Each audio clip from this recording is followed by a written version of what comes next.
नमस्कार विद्यार्थी मित्रांनो, एमपीएससीच्या मास्टर क्लास सेशनमध्ये आपल्या सगळ्यांचं स्वागत आहे. यावर्षी येऊ घातलेल्या राज्यसेवेच्या नवीन पॅटर्ननुसार जे काही पेपर्स येणार आहेत त्यासाठी द युनिक अकॅडमीनी त्यांचा अभ्यासक्रमाचं विस्तृत आकलन, व्यवस्थित आकलन विद्यार्थ्यांना व्हावं यासाठी ही मास्टर क्लास सिरीज चालू केलेली आहे. त्याचाच एक भाग म्हणून आज आपण नीतिशास्त्र, सचोटी आणि अभियोग्यता हा जो सामान्य अध्ययन 4 पेपर आहे याच्या अभ्यासक्रमाची चर्चा करणार आहे. अभ्यासक्रमाची चर्चा करणं हे का महत्वाचं आहे? तर अभ्यासक्रम जर व्यवस्थित नाही कळाला, त्याचं आकलन व्यवस्थित नाही झालं तर अभ्यास करताना नेमकं कुठे लक्ष द्यायचं, काय वाचायचं, काय नाही वाचायचं हे विद्यार्थ्यांच्या बऱ्याचदा लक्षात येत नाही आणि हे समजून घेण्यात त्यांचा बराचसा काळ जातो. आणि तो काळ गेल्यानंतर जेव्हा विद्यार्थी आमच्याकडे येतात, आम्ही चर्चा करतो, तेव्हा आमच्या असं लक्षात येतं की मुळातच त्यांना अभ्यासक्रमाचं व्यवस्थित आकलन झालेलं नाही. सुदैवाने म्हणा किंवा दुर्दैवाने म्हणा, बाजारामध्ये या विषयाच्या तयारीसाठी आता अनेक पुस्तकं उपलब्ध आहेत. परंतु ती सगळीच पुस्तकं आपल्याला नेमकं मार्गदर्शन करतात का, हे जर समजून घ्यायचं असेल तर आपल्याला अभ्यासक्रमाचं आकलन होणं हे फार फार महत्वाचं आहे.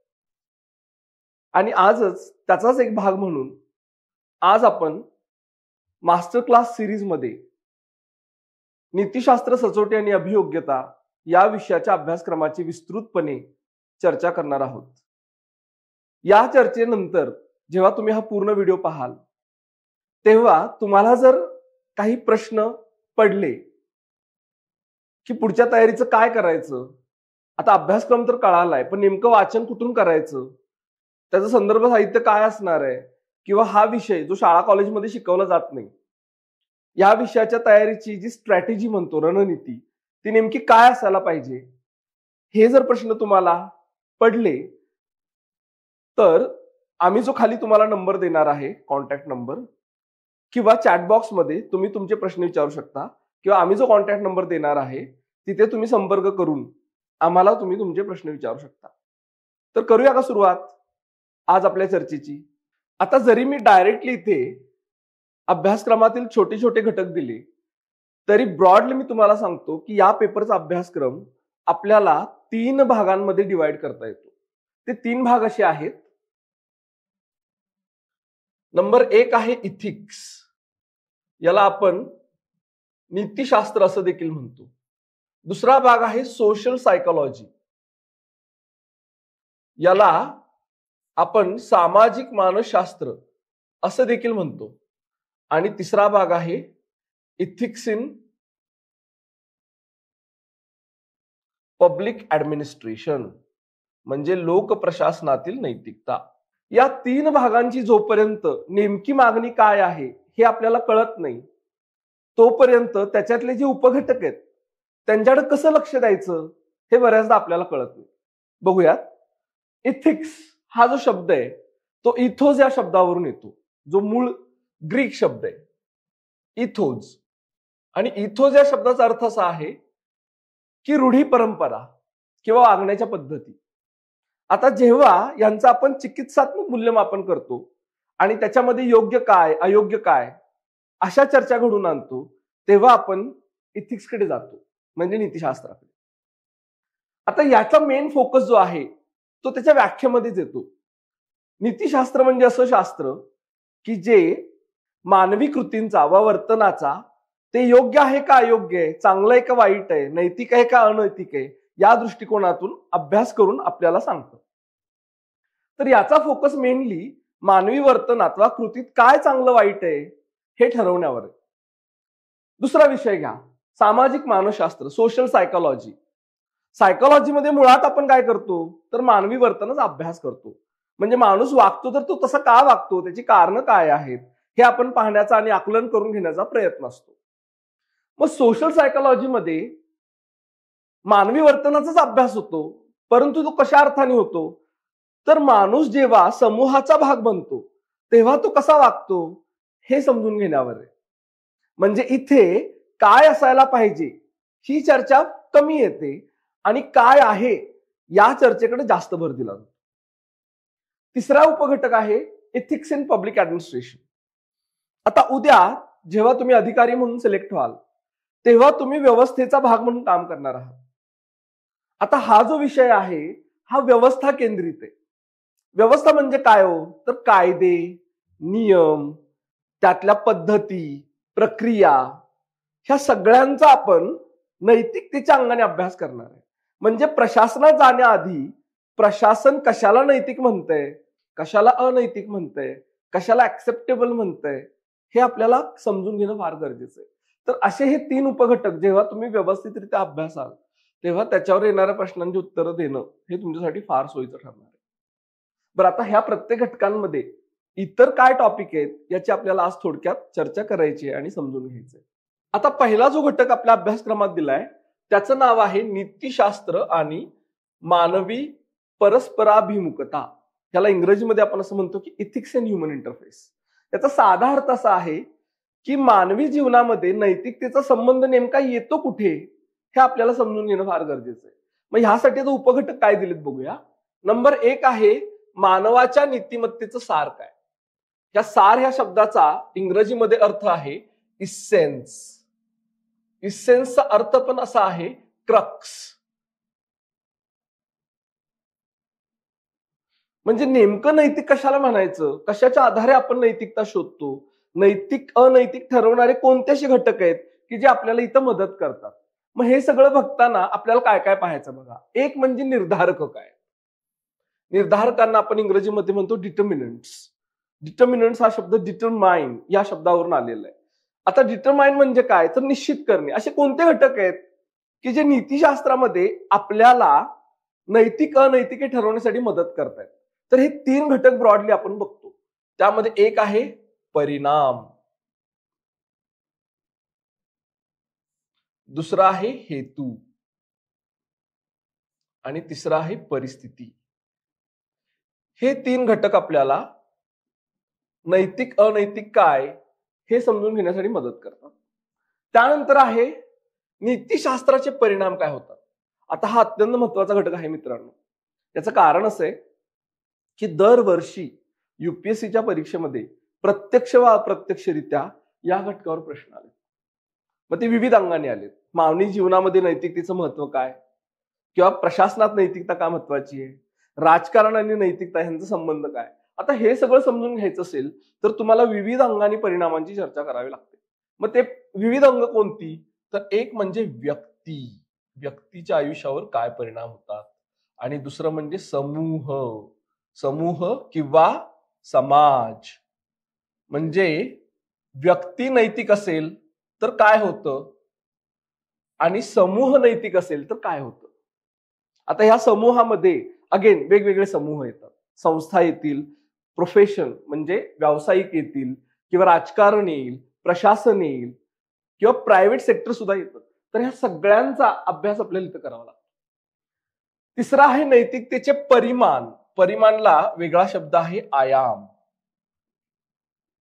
इंग्रजीमध्ये जर हा अभ्यासक्रम तुम्ही बघितला युपीएससीच्या तर याला डायमेन्शन्स ऑफ एथिक्स असं म्हटलेलं आहे. आता डायमेन्शन्स याचा अर्थ काय हो, तर किती बाजू आपल्याला बघाव्या लागतात नैतिकता ठरवताना. आता हे डायमेन्शन्स तुम्हाला या निर्धारकातूनच मिळतात. म्हणजे परिणाम हा निर्धारक अभ्यासला की त्यातून आपल्याला एक विचार प्रवाह मिळतो. त्या विचार प्रवाहातून काही थिअरीज, सिद्धांत मिळतात, आणि ते थिअरीज आपल्याला काही आयाम प्राप्त करून देतात. तर असं तुम्हाला थोडंसं अभ्यासक्रमातील बारीक सारीक घटकांचं आकलन झालं पाहिजे. आता आपण दुसरीकडे जाऊया. दुसरा घटक बघा काय आहे की नीतिशास्त्र तर तुम्हाला माहित पाहिजेच, परंतु ते नेमकं कुठल्या संबंधांमध्ये पाहिजे. आता आपण मानवी संबंध किंवा मानवी परस्पराभिमुखता म्हणतो, पण नेमकं कुठं, तर खाजगी आयुष्यामध्ये, पर्सनल लाईफ किंवा प्रायव्हेट लाईफ मध्ये नैतिकता कशी मॅटर करते किंवा नैतिकता कशी पाहिली जाते हे तुम्हाला माहित पाहिजे. आता ह्याच्यावर बऱ्याचदा प्रश्न पण येतात की तुम्ही तुमच्या वैयक्तिक आयुष्यामध्ये काय करा. असा एक प्रश्न आला होता की तुम्हाला जर तुमच्या वैयक्तिक आयुष्यामध्ये स्वतःला विश्वासार्ह बनवायचं असेल तर तुम्ही कसे वागाल. आता इथे हे ठरवताना तुम्हाला खाजगी आयुष्यामध्ये नैतिकता असणं किंवा नीतिशास्त्राचा उपयोग करणं हे माहित पाहिजे. आता थोडक्यात लक्षात ठेवा मित्रांनो, हा सगळा पेपर याचा अभ्यासक्रमाचं आकलन झालं की तुमच्या लक्षात येईल की हा अप्लिकेशन ओरिएंटेड आहे. आयोगाने ह्या पेपरमध्ये डायरेक्ट थिअरीवर कमी भर दिलाय आणि त्या थिअरीच्या आणि कन्सेप्टच्या अप्लिकेशनवर जास्त भर दिलेला आहे. तसंच सार्वजनिक आयुष्यामध्येही आपले संबंध येतात. मग कामाच्या ठिकाणी असो, समाजामध्ये असो, किंवा संस्कृतीचा भाग म्हणून असो, किंवा राजकारणामध्ये सहभागी होताना असो, किंवा इतर कुठल्या ज्या सामूहिक ऍक्टिव्हिटीज आहेत त्यामध्ये आपले इतरांशी संबंध येतात. मग ह्या सामूहिक किंवा सार्वजनिक जीवनामध्ये संबंधांमध्ये नीतिशास्त्र कशी भूमिका बजावतं हे पण तुम्हाला कळालं पाहिजे. फॉर एक्झाम्पल, वैद्यकीय नीतिशास्त्र नावाचा एक घटक आहे. मेडिकल इथिक्स असं आपण त्याला म्हणतो. उदाहरणार्थ, जेव्हा आपण डॉक्टरांकडून स्वतःसाठी उपचार करून आणतो तेव्हा डॉक्टरांनी आपल्याशी कसं वागावं आणि आपण डॉक्टरांशी कसं वागावं हे झालं सार्वजनिक जीवनातील नीतिशास्त्र किंवा सार्वजनिक संबंधातील नीतिशास्त्र. असं आपण वेगवेगळ्या क्षेत्रामध्ये वेगवेगळ्या प्रकारच्या व्यक्तींशी समूहाच्या अंगाने संबंधित येत असतो. तेव्हा नैतिकता कशी मॅटर करते, ती काय असते हे समजून घेणं हा दुसरा घटक. तिसरा घटक बघूया. तिसरा घटक आहे ह्युमन व्हॅल्यूज. आता तुम्हाला एक गंमत अशी सांगायची आहे की नीतिशास्त्र नावाचा विषय हा तत्वज्ञानातील मूल्यशास्त्र नावाच्या शाखेतून निर्माण होतो. मूल्यशास्त्र ह्याला इंग्रजीमध्ये आपण ॲक्झिओलॉजी असं म्हणतो. म्हणजे मानवी आयुष्यामध्ये मौल्यवान काय आहे हे सांगणारं शास्त्र. या शास्त्रातूनच आपल्याला कळतं की मानवी मूल्य कोणती, ती किती प्रकारची असतात, मग ती मूल्य कुठं कधी कशी वापरायची आणि त्यांचा उगम कुठून होतो. तर ह्यासाठी आयोगाने ऑलरेडी आपल्याला गाईडलाईन दिलेली आहे. बघा, हे कीवर्ड्स बघा काय की एक तर तुम्हाला ही मूल्य शिकायची आहे तर ह्यासाठी महान नेते, ग्रेट लीडर्स जे भारतामध्ये तसे जगात होऊन गेलेत, तसंच जे सुधारक आहेत ज्यांनी समाज सुधारण्याचा प्रयत्न केला, रिफॉर्मर्स, ते आणि जे प्रशासक आहेत, प्रशासक म्हणजे राजा व ज्यांनी ऍक्च्युअली प्रशासन चालवले, ते त्यांच्या जीवनातून तसंच त्यांच्या शिकवणीतून आपल्याला काय धडे मिळतात आणि त्यातून आपल्याला नेमकी कोणती मूल्य उमगतात हे तुम्हाला कळालंय का, अशा पद्धतीचे प्रश्न येतात. फॉर एक्झाम्पल, एक प्रश्न असा आला होता की तुमच्या वैयक्तिक आयुष्यावर कोणत्या महान विचारवंतांनी प्रभाव टाकलाय हे सांगा आणि तो कसा टाकलाय हे उदाहरण देऊन विशद करा. आता हे सगळं करायच्या आधी, कारण हे डायरेक्टली एक्झाम हॉलमध्ये तुम्हाला सुचणार नाही, तर ह्या आधी तुम्हाला यांची यादी करावी लागेल की भारतात आणि जगभरात कोणते महान नेते होऊन गेलेत, कुणी समाज सुधारणेचा प्रयत्न केलेला आहे, किंवा असे कोण प्रशासक आहेत की ज्यांनी स्वतःच्या वैयक्तिक आणि सामूहिक आयुष्यामध्ये नैतिकतेचं उत्तम उदाहरण घालून दिलंय. ह्या लोकांची यादी करावी लागेल, कारण अभ्यासक्रमामध्ये आयोगानं कुठंही यांचं एकही नाव घेतलेलं नाहीये. मग तुम्ही कुणाला हे असं म्हणताय ते त्यांना पाहायचंय. त्यांच्या आयुष्यामध्ये तुम्ही काय पाहताय आणि त्यातून काय धडा घेताय आणि स्वतःच्या आयुष्यावर त्याचा कसा प्रभाव पाडून घेताय, ह्या सगळ्या प्रक्रियेतून तुम्हाला जायचंय. आता हे मी तुम्हाला का सांगतोय, कारण हे जर तुम्ही आतापर्यंत समजा नसेल केलं जाणून बुजून, तर इथून पुढून तुम्ही तो विचार करावा अशी आयोगाची अपेक्षा आहे. हे सगळं करण्याचा हेतू हाच आहे की प्रशासनामध्ये जे त्यांना अधिकारी म्हणून घेणार आहेत त्यांची नैतिकता तपासणं, त्यांचं चारित्र्य तपासणं, हा या पेपरचा उद्देश आहे. आणि हा उद्देश न विसरता तुम्हाला संपूर्ण अभ्यासक्रम, त्याचं आकलन, त्या आधारावर केला जाणारा अभ्यास, त्या आधारावर केले जाणारे प्रश्नांच्या उत्तरांचं लिखाण, हे सगळं तुम्हाला करायचंय. ठीक आहे. आता आपण जाऊया चौथ्या घटकाकडे. आपल्या आयुष्यामध्ये काही संस्था येतात किंवा काही घटक येतात की जी आपल्याला मूल्य शिकवतात. कारण डायरेक्टली आपल्याला हे लोक माहित नसतात. जेव्हा आपण लहानाचं मोठं होत असतो, आपलं संगोपन होत असतं, तेव्हा काही संस्थांची भूमिका अत्यंत महत्वाची ठरते. तर त्या संस्था काय आहेत बघा. एक म्हणजे कुटुंब. कुटुंब व्यवस्थेचं महत्व हे प्रत्येकाला जरी अनुभवातून माहिती असलं तरी ते तात्विकदृष्ट्या कळालंय का हे त्यांना पाहायचंय. आणि बऱ्याचदा याच्यावर सुविचारांच्या स्वरूपात प्रश्न येऊन गेलेले. उदाहरणार्थ एपीजे अब्दुल कलाम यांचे कोट्स. तसंच एकंदरीत समाज आपल्या मूल्यांना कसा आकार देतो. मग समाजात होणारे सण, उत्सव, समारंभ, समाजामध्ये होणारी देवाणघेवाण, समाजामध्ये घडणाऱ्या घटना आणि त्याकडे बघण्याचा आपल्या अवतीभोवतीच्या वडीलधाऱ्यांचा दृष्टिकोन किंवा समाजातील मान्यवरांचा दृष्टिकोन, ते त्याला कसे प्रतिसाद देत आहेत. म्हणजे समजा एखाद्या ठिकाणी धार्मिक दंगल झाली असेल तर समाजातील मान्यवर त्याच्याकडे कसं बघतायत, कशा नोंदी आपल्या देतायत, हे तुम्हाला सगळं ह्यातून कळतंय काही त्यांना पाहायचं. तसंच शैक्षणिक संस्था, यामध्ये शाळा, महाविद्यालय किंवा त्याच्यानंतरचं शिक्षण, ह्या सगळ्यांची भूमिका महत्वाची. आणि हे तुम्हाला सखोलपणे माहिती आहे का, किंवा तुम्हाला हे कळालंय का की आतापर्यंत तुम्ही शाळेमध्ये जे शिकलाय, कॉलेजमध्ये जे शिकत आहात किंवा शिकलेले आहात, किंवा इथून पुढच्या आयुष्यामध्ये जे काही तुम्ही जाणीवपूर्वक शिक्षण घेणार आहात, हे सगळे तुम्हाला कशा तरी पद्धतीनं शेप करण्याचा प्रयत्न करतायत, विविध प्रकारची मूल्य देऊन. मग ते कसे करतायत, त्यातून आलेली नेमकी मूल्य कोणती, आणि त्यांच्याकडे कसं बघायचं, त्यांचा वापर वैयक्तिक, सामाजिक किंवा व्यावसायिक आयुष्यामध्ये कसा करायचा. फॉर एक्झाम्पल, अगदी लहानपणापासून जर आईबाबांनी आपल्याला जाणीवपूर्वक खरं बोलण्याची सवय लावली असेल, खरे बोलण्याचे संस्कार केले असतील, तर याचा भविष्यामध्ये आपल्या वैयक्तिक प्रगतीमध्ये तसंच समाजाच्या प्रगतीमध्ये कसा उपयोग होऊ शकतो, ह्याचं आकलन नेमकं तुम्हाला झालंय का. आता काही जणांना असं वाटू शकतं की अरे सर, हे तर आम्ही कॉमन सेन्स मधून लिहू शकतो, कारण प्रत्येकाला हा अनुभव आहे. खरंय, पण ह्याच्याकडे तात्विक अंगाने किती जणांनी बघितलेलं आहे. कारण लहानपणामध्ये जे घडतं त्याचा फार काळ परिणाम नंतर का टिकून असतो. नंतरच्या काळात जेव्हा लोकांना विविध प्रकारची प्रशिक्षण दिली जातात आणि बदल होणं अपेक्षित असतं, तरी देखील काही लोक ते बदल का नाही दाखवत आहेत, ह्या सगळ्याचं मानसशास्त्रीय किंवा नीतिशास्त्राच्या अंगाने तुम्हाला आकलन होणं गरजेचं आहे. तर असा हा पहिला घटक आहे. या पहिल्या घटकाची तयारी जेव्हा तुम्ही चांगली करता, तेव्हा नीतिशास्त्र नावाच्या घटकाचा तुमचा पाया चांगला होतो आणि त्याच्या आधारावर येणारे कुठलेही ऍप्लिकेशन ओरिएंटेड प्रश्न हँडल करायला किंवा त्याला तसा प्रतिसाद द्यायला तुम्ही समर्थ होता. आय होप तुम्हाला हा घटक कळालेला असेल. आणि जरी समजा ह्यातल्या कुठल्याही एखाद्या विशिष्ट घटकाबद्दल तुम्हाला नसेल कळालं, feel free to put your queries in to chat box और ट्राय टू कॉन्टॅक्ट अस. ठीक आहे, आपण पुढच्या घटकाकडे जाऊया. पुढचा घटक आहे अभिवृत्ती. याला आपण इंग्रजीमध्ये ॲटिट्यूड असं म्हणतो. आता तुम्हाला एक गंमत वाटेल, ॲटिट्यूड हा शब्द आपण आपल्या नेहमीच्या बोलण्यात जसा वापरतो आणि मानसशास्त्रामध्ये त्याची जशी व्याख्या केलेली आहे, ह्या दोघांमध्ये फरक आहे. म्हणजे बऱ्याचदा आपण बोलताना असं म्हणतो की त्या व्यक्तीला खूप ॲटिट्यूड आहे किंवा ती व्यक्ती खूप ॲटिट्यूड दाखवते. पण जर तुम्ही मानसशास्त्रामध्ये गेलात तर मानसशास्त्र याची व्याख्या अशी देतं की वृत्ती वा अभिवृत्ती हा असा एक मानसिक कल आहे की ज्याद्वारे व्यक्ती आपल्या आजूबाजूला घडणाऱ्या घटनांचं वा व्यक्तींचं सकारात्मक वा नकारात्मक दृष्ट्या मूल्यमापन करत असते वा तसा त्याला प्रतिसाद देत असते. आता थोडक्यात काय हो, तर एखादी गोष्ट आपल्याला आवडते का किंवा नावडते का, किंवा आपण तिला सकारात्मक वा नकारात्मक दृष्ट्या कसं बघतोय, ह्या सगळ्यातून आपली अभिवृत्ती दिसते. आता हा घटक का बरं आयोगाने टाकला असेल? हा सोशल सायकोलॉजीचा भाग आहे. ठीक आहे, हे सगळं सायकोलॉजीमध्ये येतं.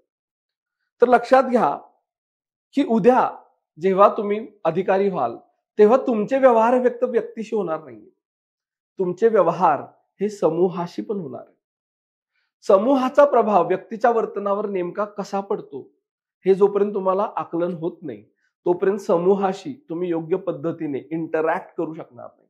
आणि ही जर इंटरॅक्शन चुकीच्या दिशेने गेली तर त्याचे पडसाद गंभीर असतात. उदाहरणार्थ, जिथे प्रशासनाला क्राऊड मॅनेजमेंट मध्ये फेल्युअर येतं तिथं चेंगराचेंगरी होऊन लोक मरण्याची शक्यता जास्त आहे. मग अशा वेळी लोक कशी वागतात किंवा त्यांच्या वर्तनावर अभिवृत्ती ॲटिट्यूडचा नेमका प्रभाव कसा असतो हे या घटकातून तुम्हाला कळणं गरजेचं आहे. मग बघूया त्याची एलिमेंट काय काय. एक आहे ॲटिट्यूडचे किंवा अभिवृत्तीचे घटक काय, याला आपण म्हणतो कंटेंट्स. ठीक आहे, म्हणजे ॲटिट्यूड किंवा अभिवृत्ती हा होमोजिनस कन्सेप्ट नाहीये, याच्यामध्ये तुकडे तुकडे येतात. It is made of different parts. जर तुम्ही ह्याचं आकलन करायला जाल तर ह्याला म्हणतात ABC model. ABC model of attitude. आता हे जे अॅक्रोनिम आहे ABC, it comes from affective component, behavioural component आणि कॉग्निटिव्ह कॉम्पोनंट. ह्याला आपण मराठीत म्हणतो अफेक्टिव्ह म्हणजे भावनात्मक, बिहेवियरल म्हणजे वर्तनात्मक आणि कॉग्निटिव्ह म्हणजे आकलनात्मक किंवा बुद्धीवर आधारित. तर हे तुकडे करता येतात आपल्याला ॲटिट्यूडचे. आणि ॲटिट्यूडवर प्रभाव टाकणारा घटक एकच असेल असं नाही, कधी कधी तिन्ही घटक असतात, कधी कधी दोन्ही घटक असतात. दुसरं आहे हे घटक ऑर्गनाइज करणारं स्ट्रक्चर किंवा संरचना काय. म्हणजे समजा तुम्हाला ऍटिट्यूडला डिस्क्राईब करायचं झालं तर त्याच्या नेमक्या कोणत्या ऍट्रिब्यूट्सकडे तुम्ही लक्ष देणार आहे हे तुम्हाला पाहायचं असतं. आता हे सगळं थोडंसं टेक्निकल वाटू शकतं तुम्हाला, पण याचं अप्लिकेशन पण जास्त आहे. फॉर एक्झाम्पल, सकारात्मक वृत्ती वर्सेस नकारात्मक वृत्ती, positive attitude versus negative attitude, ह्या दोघांना रिस्पॉन्ड करण्याची स्ट्रॅटेजी नेहमी सारखीच असते असं नाही. आता हे सगळं तुम्हाला कुठं कळतं, जेव्हा तुम्ही संरचनेचा अभ्यास करता तेव्हा. किंवा स्ट्रॉंग ऍटिट्यूड, ज्याला आपण म्हणूयात ऍटिट्यूडची तीव्रता किंवा स्ट्रेंथ. काही ऍटिट्यूड स्ट्रॉंग असतात तर काही ऍटिट्यूड सौम्य असतात.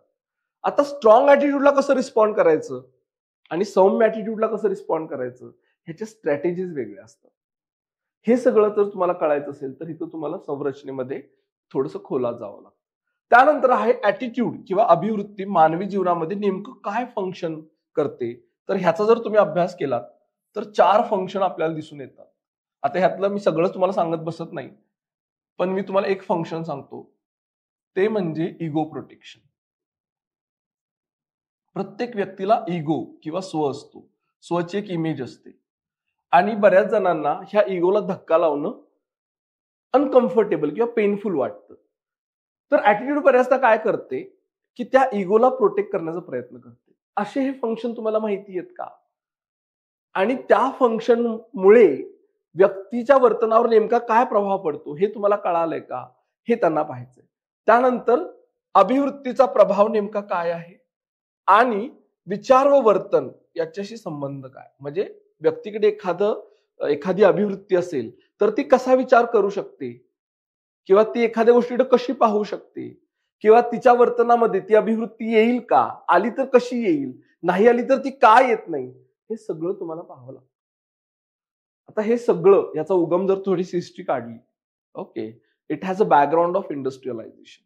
म्हणजे औद्योगिकीकरणाच्या पार्श्वभूमीमध्ये मानसशास्त्रीय अभ्यासाचा जो प्रसार झाला त्याच्यामध्ये ऍटिट्यूड हे फार महत्वाचा घटक आहे. ऍटिट्यूड हा विषय आपल्याला सखोल अभ्यासण्याचा एक विषय आहे हे बऱ्याचशा मानसशास्त्रज्ञांच्या लक्षात आलं आणि म्हणून त्याचा असा विस्तार झाला. बरं, आता हे सगळं फक्त थिअरॉटिकल नाही, प्रॅक्टिकली बघूया. प्रॅक्टिकली ते काय पाहतायत बघा, की तुम्हाला विविध प्रकारच्या नैतिक आणि राजकीय अभिवृत्ती माहिती आहेत का आणि त्या व्यक्तीच्या वर्तनामध्ये दिसतात कशा. जसं नैतिक अभिवृत्तीमध्ये गेलात तर तुम्हाला 3 अभिवृत्तींचा अभ्यास करावा लागतो. एक आहे व्यक्तिनिष्ठतावाद, दुसरा आहे सापेक्षतावाद आणि तिसरा आहे वस्तुनिष्ठतावाद. ह्या प्रत्येक अभिवृत्तीचं स्वतःच एक काय म्हणतात विश्व आहे. त्या प्रत्येकाला स्वतःचे असे आयाम आहेत, त्या प्रत्येकाचे फायदे पण आहेत, तोटे पण आहेत. ह्या तिघांचाही अभ्यास जेव्हा कराल नैतिक अभिवृत्तींचा, तेव्हा त्या कुठं कशा अप्लाय करायच्या हे तुम्हाला कळतं. आता उदाहरणार्थ बरेच जण असं म्हणतात की नैतिक अनैतिक हे व्यक्तिपरत्वे बदलतं. यालाच आपण नैतिक अभिवृत्तीच्या भाषेत म्हणतो व्यक्तिनिष्ठतावाद. आता काही ठिकाणी हे बरोबर आहे.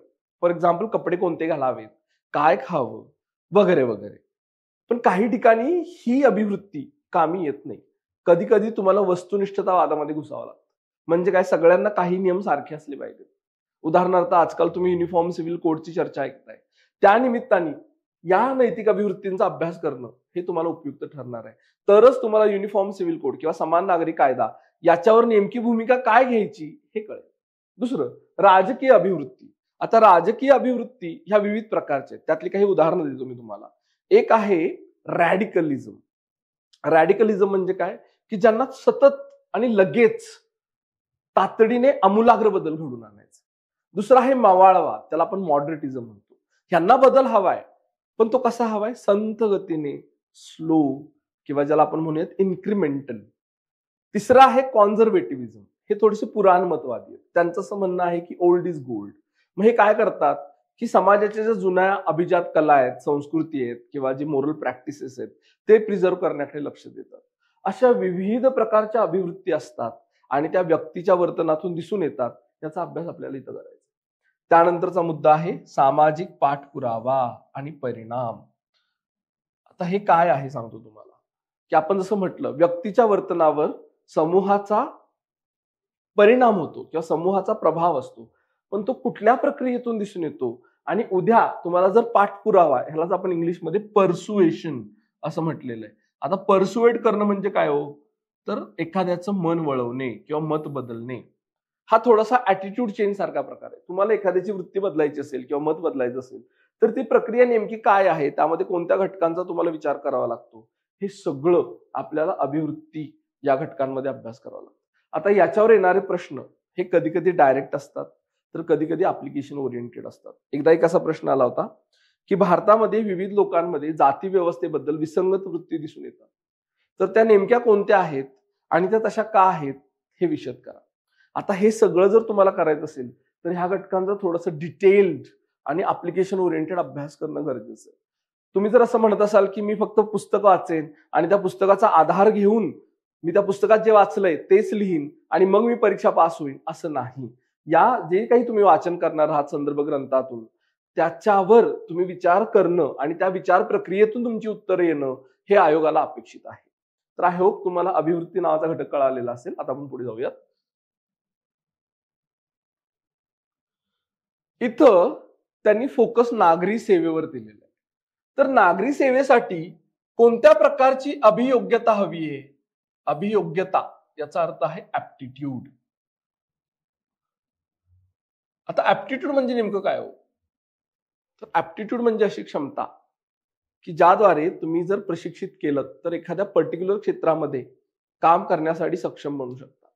मग उद्या जर तुम्हाला नागरी सेवेच्या क्षेत्रामध्ये सिव्हिल सर्व्हिसेसमध्ये काम करायचं असेल तर नेमकी कोणती ऍप्टिट्यूड पाहिजे आणि त्यासाठी लागणारी मूलभूत मूल्य कोणती आहेत याचा अभ्यास यामध्ये केला जातो. आता आयोगाने यामध्ये ना यादीच दिलेली आहे. आता ह्या मूल्यांच्या तुम्हाला व्याख्या माहित पाहिजेत, तसंच ह्या मूल्यांचं नागरी सेवेमधलं महत्व माहित पाहिजे आणि तिसरं याची उदाहरणं माहित पाहिजे. म्हणजे 3 गोष्टी तुम्हाला अभ्यासायच्या आहेत. एक म्हणजे डेफिनिशन्स आणि त्यांचं स्वतःच्या भाषेमध्ये असणारं अंडरस्टँडिंग, दुसरं सिग्निफिकन्स की ह्या प्रत्येक मूल्याचं महत्व काय आहे आणि तिसरं एक्झाम्पल्स. आता हे एक्झाम्पल कुठून आणणार हो तुम्ही? जर मुद्दा नागरी सेवेचा आहे तर एक्झाम्पल हे सिव्हिल सर्वंट्सचेच असायला पाहिजे आणि हे शक्यतो कुठून येतात माहितीये? करंट अफेअर्स, तुमचं वृत्तपत्रांचं वाचन आणि त्यामध्ये नागरी सेवकांनी केलेल्या कामाची चर्चा याच्यावर लक्ष असायला पाहिजे. आता सुरुवात कुठून करायची सांगतो.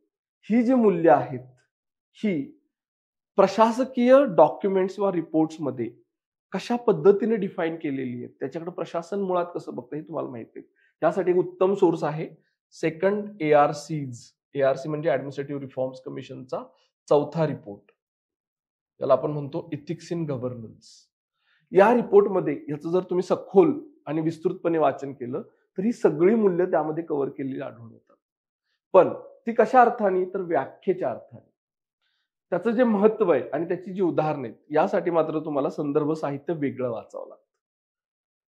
त्यानंतर आता हे प्रत्येक मूल्याबाबत मी बोलणार नाहीये कारण it will take lot of time, पण ही लिस्ट तुम्हाला माहिती असणं सिलेबस मधली आणि त्याच्या व्याख्यापासून सुरुवात करणं हे तुम्हाला कळायला हवं.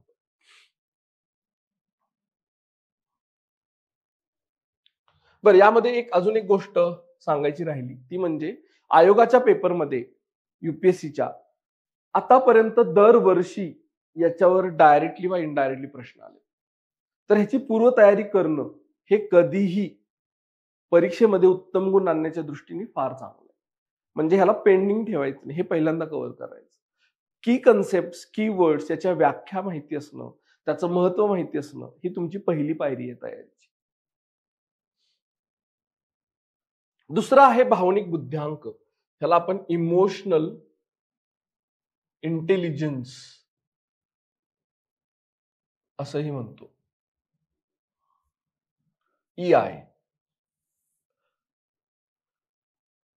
गेल्या काही दशकांमध्ये या कन्सेप्टकडे लोकांचं लक्ष फार वळालेलं आहे. याच्या आधी IQला, इंटेलिजंट कोशंटला फार महत्व दिलं जायचं, पण आता त्यांच्या असं लक्षात यायला लागलेलं आहे की माणसाला आयुष्यात खऱ्या अर्थाने सुखी व्हायचं असेल, चारित्र्य चांगलं बनवायचं असेल किंवा यश प्राप्त करायचं असेल आणि आयुष्याला अर्थपूर्ण गोष्टी करायच्या असतील तर भावनिक बुद्ध्यांक असणं फार गरजेचं आहे. मग ही संकल्पना मुळात आहे काय ह्याची थोडीशी आपल्याला इव्होल्युशन बघावं लागतं.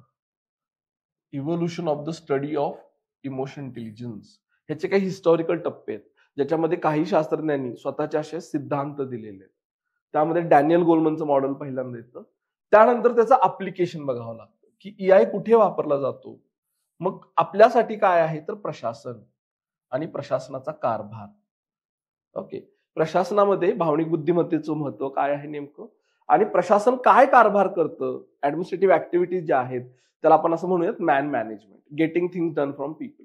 आणि जेव्हा तुम्हाला ह्युमन बिईंग सोबत डील करावं लागतं, मानवांसोबत काम करावं लागतं, तेव्हा त्यांच्या भावभावनांना इग्नोर करून चालत नाही, त्याच्याकडे दुर्लक्ष करून चालत नाही. मग त्यामध्ये भावनिक बुद्धिमत्तेच्या ज्ञानाची उपयुक्तता काय आहे, म्हणजे कसं ते महत्वाचं ठरतं, कसं बेनिफिशियल ठरतं, हे तुम्हाला माहिती आहे का, आणि ते जर वापरायचं म्हटलं तर मग नेमकं कसं वापरावं लागेल, ह्या सगळ्यावर त्यांनी भर दिलाय. बरं, हे भर देताना ते नेमकं फक्त थिअरी विचारत नाही, तर ते केस स्टडी मध्ये देखील अशा काही घटना देतात, सिच्युएशन देतात की जिथं भावनिक बुद्धिमत्तेची गरज पडलेली आहे आणि ती तुम्हाला ओळखता येते का, आणि ती ओळखून तिथं भावनिक बुद्धिमत्तेचं व्यवस्थित उपयोजन, अप्लिकेशन करता येते का, हे ते सगळं पाहतात. सो हा एक घटक आहे जो सोशल सायकोलॉजीचा भाग आहे. आता तसं बघायला गेलो ना मित्रांनो, social psychology is a vast topic, की ज्याच्यामध्ये जर तुम्ही सब टॉपिक किंवा चॅप्टर्स बघितले तर 15-16 चॅप्टर येतात. पण त्यातलं सगळं त्यांनी तुम्हाला एक्सपेक्टेड केलेलं नाही. त्यातले 2 महत्वाचे घटक त्यांनी दिलेत. एक जो आधी आपण पाहिला अभिवृत्ती, आणि दुसरा आहे भावनिक बुद्ध्यांक. आता आपण येतो फिलॉसॉफीकडं, याला आपण म्हणूयात मोरल फिलॉसॉफी. ठीक आहे, याचं दुसरं नाव आहे इथिक्स. मोरल फिलॉसॉफी, त्याला आपण मराठीत म्हणतो नैतिक तत्वज्ञान किंवा नीतिशास्त्र, इथिक्स. म्हणजे काय हो, तर राईट आणि रॉंग हे जे काही आपण शिकतोय ते कुणाकडून शिकतोय, तर विचारवंतांकडून किंवा तत्वज्ञांकडून. विचारवंत म्हणजे थिंकर्स, है ना. नैतिकतेच्या बाबतीत ज्यांनी योगदान दिलंय स्वतःच्या विचारांच्या मार्फत, त्यांना आपण थिंकर्स म्हणतो. पण काही जण फिलॉसॉफर पण होते, फिलॉसॉफर्स. आता ते फक्त थिंकर्स नव्हते, ठीक आहे, ते थिंकर तर होतेच, पण त्यांनी नैतिकतेचा फक्त अभ्यास नाही केला, तर त्यांनी एकंदरीतच फिलॉसॉफीचा अभ्यास केला, ज्याचा एक भाग आहे नैतिकता. तर भारतामध्ये व जगामध्ये असे कोण आहेत फिलॉसॉफर किंवा थिंकर की ज्यांनी नीतिमत्तेसाठी योगदान दिलेलं आहे, म्हणजे त्यांच्यामुळे आपल्याला कळतं की कशाला नैतिक म्हणायचं आणि कशाला नाही. बरं, त्यांनी जे विचार मांडलेले आहेत ते सगळे काही असे परफेक्ट नाहीये, त्यामध्ये प्रत्येकाच्या विचाराला काही मर्यादा आहेत, काही त्रुटी आहेत. मग हे सगळेजण एकमेकाला कसे कॉम्प्लिमेंट करतात, एकमेकाच्या त्रुटींवर मात करायला कसे मदत करतात, हे सगळं पाहायचं. आता हे सगळं पाहताना काय काय बघायचं आहे, तर 5-6 गोष्टी आहेत. एक म्हणजे त्यांचं बॅकग्राऊंड, की कुठल्या सामाजिक, राजकीय आणि आर्थिक पार्श्वभूमीवर त्यांनी स्वतःचं थिअरी दिलेली आहे. दुसरं, थिअरी देताना त्यांनी काहीतरी गृहीतकं मांडलेत, अझम्पशन, आणि त्या अझम्पशनच्या बेसिसवरती थिअरी आहे. मग त्या अझम्पशन नंतर बघायचे की त्यांच्या थिअरीचे मेन आर्ग्युमेंट्स काय. मग ते मेन आर्ग्युमेंट समोर ठेवून आपल्याला अप्लिकेशन पाहायचं. आता अप्लिकेशन पाहताना आपल्या असं लक्षात येतं की त्याला मर्यादा आहेत, मग त्या मर्यादा पाहायच्या, आणि मर्यादा पाहून झाल्या की त्याला मग सोल्युशन काय देता येईल हे सगळं पाहायचं आहे, आणि याच्यावर आधारित PYQ सॉल्व्ह करायचे. तर अशा टप्प्याने जर तुम्ही अभ्यास केला तर तुमचा हा घटक उत्तम होऊ शकतो. बरं, इथं पण अजून एक तीच गमतीची गोष्ट आहे जी आधी मी तुम्हाला सांगितली, की इथं कुठल्याही विचारवंताचं वा कुठल्याही फिलॉसॉफरचं त्यांनी नाव दिलेलं नाही. मग तुम्हाला कुठले घ्यायचेत हे, तर असे विचारवंत वा थिंकर घ्यायचेत की ज्यांचे विचार हे आजही तेवढेच रिलेव्हंट वा उपयुक्त वाटतात, ज्याला आपण म्हणूयात की बेसिक सेमिनल थिअरी ज्यांनी दिलेले आहेत ते बघायचे.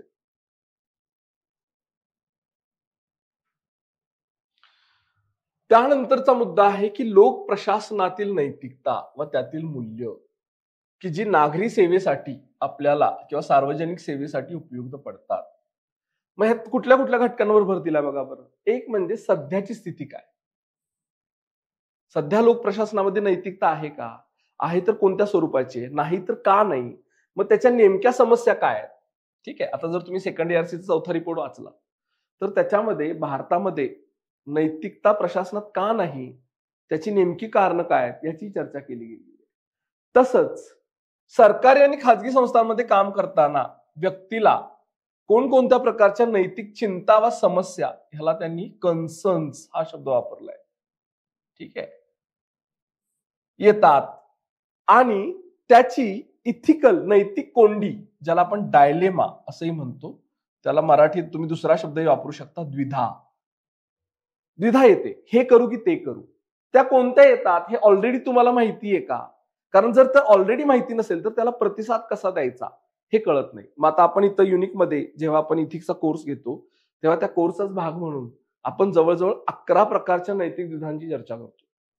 मग त्या द्विधा येतात कुठून, त्या दिसतात कशा, त्यांची मूळ कारणं काय आहेत, मग त्याला व्यवस्थेनेच कसा प्रतिसाद द्यायचा, व्यक्तीने कसा प्रतिसाद द्यायचा, याची चर्चा आपण घडवून आणतो.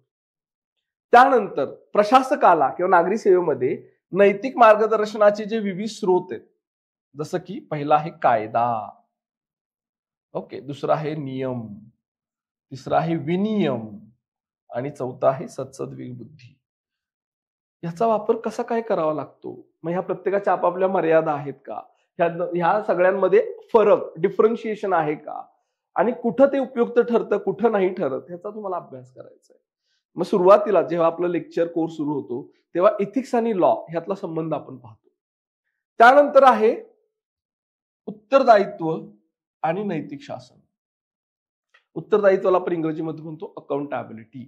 आता प्रशासनामध्ये जर नैतिकता हवी असेल तर उत्तरदायित्वाला अनन्यसाधारण महत्व काय आहे, आणि हे जे फिलॉसॉफिकल बेसिस आहे ह्याचा हा कुठून येतो, आणि मग नैतिक शासन कसं होऊ शकतं, हे सगळं आपल्याला अभ्यासायचं आहे. आता यासाठी सगळ्यात उपयुक्त डॉक्युमेंट आहे मित्रांनो सेकंड ERCचा चौथा रिपोर्ट, त्याचं नावच आहे इथिक्स इन गव्हर्नन्स. त्यानंतर आहे शासनामध्ये नैतिकता आणायची असेल, नैतिक मूल्य आणायची असतील आणि त्यांचं बळकटीकरण स्ट्रेंथनिंग करायचं असेल तर नेमके उपाय काय आहेत हे तुम्हाला माहिती आहे का? म्हणजे कधी सुरू होतं हे सगळं, प्रशासनात गेल्यानंतर सुरू होतं का जायच्या आधी सुरू होतं?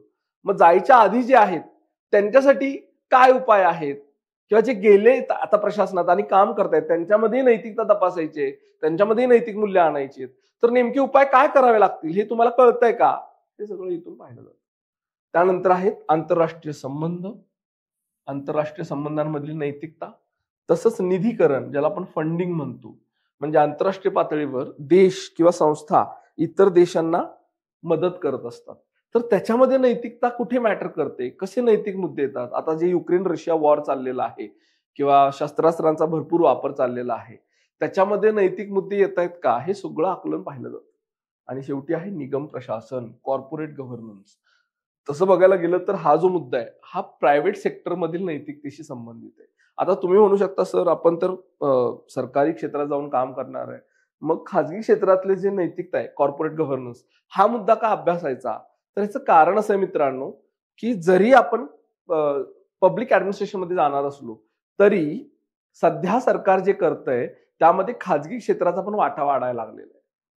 आणि खाजगी क्षेत्रासोबत जर तुम्हाला सोबत व्यवस्थित काम करायचं असेल तर खाजगी क्षेत्र नैतिक आहे की नाही हे कसं बघायचं, ह्यासाठी हे आकलन होणं गरजेचं आहे. बरं, याच्यावर बरेचसे केस स्टडी पण येतात, म्हणजे तुम्हाला जे केस स्टडी येणार आहेत ते फक्त सरकारी क्षेत्रातील समस्यांबद्दल येतील असं काही नाहीये, ते खाजगी क्षेत्रातील समस्यांबद्दल पण येऊ शकतात. आणि ह्या सगळ्यासाठी केस स्टडी असो, सेक्शन ए मधले पेपर असो, ह्यासाठी तुम्हाला सगळं आकलन होणं गरजेचं आहे. तर हा आहे आपला चौथा मुद्दा. त्यानंतरचा मुद्दा आहे प्रशासनातील सभ्यता, याला आपण म्हणतो प्रोबिटी इन गव्हर्नन्स. ठीक आहे, आता तसं बघायला गेलं तर मित्रांनो प्रोबिटी हा जो शब्द आहे हा व्यापक शब्द आहे, सभ्यता. ओके, ह्याचं इंग्रजीमध्ये सांगायचं झालं तर application of higher moral principles in any field, त्याला प्रोबिटी किंवा सभ्यता म्हणतात. म्हणजे जे नैतिक मूल्य आहेत विविध प्रकारची त्यांचं उपयोजन घडवून आणणे. मग ते प्रशासनात काय आहे हे तुम्हाला समजून घ्यायचं. मग कुठून सुरुवात होते बघा, एक म्हणजे मुळातच लोकसेवेची संकल्पना तुम्हाला कळाली आहे का, पब्लिक सर्व्हिस कशाला म्हणायचं. आता हे का बरं ते तुमच्याकडून, तसं तर बघायला गेलं तर तुम्हाला वाटेल ना की कॉमन सेन्सिकल आहे हे, ह्यात काय विचारण्यासारखं आहे, तर तसं नाही. तुम्हाला ह्याचं इव्होल्युशन माहित पाहिजे की आपण लोकांची सेवा करायला जबाबदार आहोत, उत्तरदायी आहोत, हे नागरी सेवकांना कळालंय का, हे मुळात त्यांना पाहायचंय. याचं कारण आहे की बऱ्याचदा असं दिसून येतं की नागरी सेवक जेव्हा प्रशासनात जातात तेव्हा सेवकाची वृत्ती न बाळगता ते थोडंसं पॅट्रोनायझिंग ऍटिट्यूड मध्ये जातात. आणि ही ऍटिट्यूड घेऊन जर तुम्ही काम करणार असाल तर तुम्हाला लोकसेवेची संकल्पना कळाली नाही असं त्याचं साधारण आहे.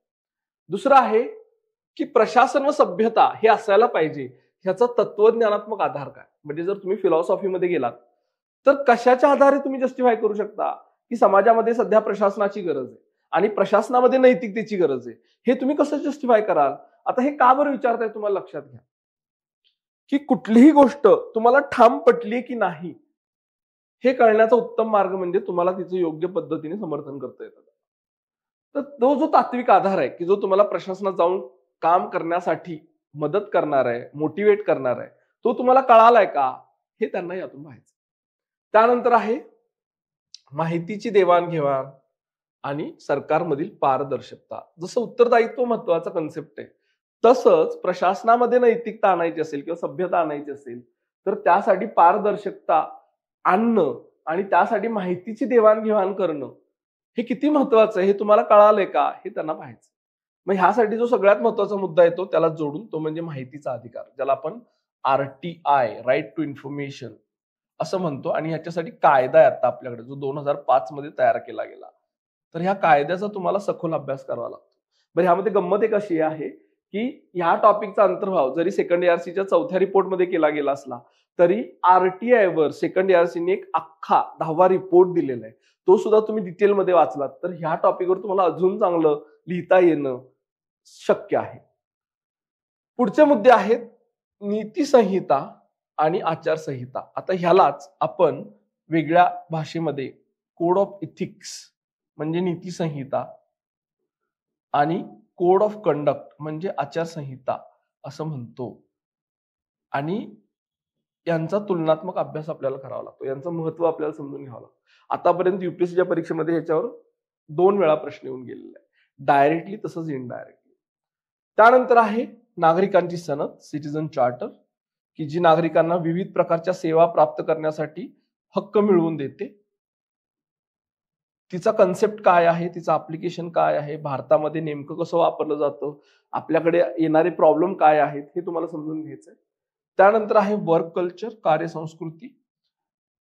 याच्यामध्ये संस्थेमध्ये काम करताना कर्मचाऱ्यांना कशा पद्धतीचं वातावरण भेटतंय, त्यांना कशा पद्धतीची वागणूक भेटतीये आणि त्यांनी चांगलं काम करावं असं वाटत असेल, नैतिकपणे वागावं असं वाटत असेल तर नेमकी व्यवस्था काय असायला पाहिजे हे तुमचं आकलन झालंय का हे त्यांना इथं पाहायचंय. त्यानंतर आहे क्वालिटी ऑफ सर्व्हिस, सेवा प्रदानाचा दर्जा. म्हणजे सेवा देताना ती उत्तम दर्जाची आहे की नाही हे कसं ठरवायचं, तो कन्सेप्ट इथं चेक केला जातो. त्यानंतर आहे सार्वजनिक निधी कसा वापरला जातो, त्याचा विनियोग कसा केला जातो, कुठे कुठे वापरायला पाहिजे, कसा, त्याची तत्व काय असायला पाहिजेत हे तुम्हाला कळालंय का? आणि सगळ्या शेवटी आहे भ्रष्टाचाराचं आव्हान काय, भ्रष्टाचार येतो कुठून, त्याचं स्वरूप काय आहे, तो कशा प्रकारे दिसतो, त्याची कारणं काय आहेत आणि त्याला प्रतिसाद देण्याचे विविध व्यवस्थात्मक मार्ग काय आहेत, हे सगळं ह्यामध्ये अभ्यासलं जातं. म्हणजे हा घटक आणि याच्या आधीचा घटक हे प्रशासनामध्ये व्यवस्था कशा असायला पाहिजेत की जेणेकरून प्रशासनामध्ये नैतिकता येईल याच्यावर भर देणार आहे. आता ह्यासाठी आपल्या सुदैवानी प्रशासनाने ऑलरेडी याच्यावर बरंचसं काम केलेलं आहे. So you don't have to reinvent the wheel. फक्त तुम्हाला ते नेमकं काम काय आहे, ते कसं बघायचं, त्याचा अभ्यास कसा करायचा आणि त्याचा वापर करून उत्तरं नेमकी कशी लिहायची हे जर तुम्हाला माहिती हवं असेल तर प्लीज अप्रोच अस. आता मला असं वाटतं आपण शेवटच्या घटकाकडे चाललोय, तो म्हणजे वरिष्ठ समस्यावरील घटना अभ्यास. आता हा जो घटना अभ्यास आहे याला आपण वेगळ्या भाषेमध्ये म्हणतो केस स्टडीज. जर तुम्ही इथिक्सच्या पेपरचं स्ट्रक्चर बघितलं असेल तर या केस स्टडीजना 50% वेटेज आहे. म्हणजे 250 पैकी जवळजवळ 120 ते 2600 मार्क्स हे केस स्टडीवर असतात. दरवर्षी 6 केस स्टडी विचारले जातात. या केस स्टडीचे 2 प्रकार आहेत. एक म्हणजे ऑप्शन बेस्ड केस स्टडी आणि दुसरा आहे इश्यू बेस्ड किंवा समस्येवर आधारित केस स्टडी. ऑप्शन बेस्डचे साधारण 6 पैकी 4 ते 5 केस स्टडी येतात आणि हे 1 किंवा 2 येतात.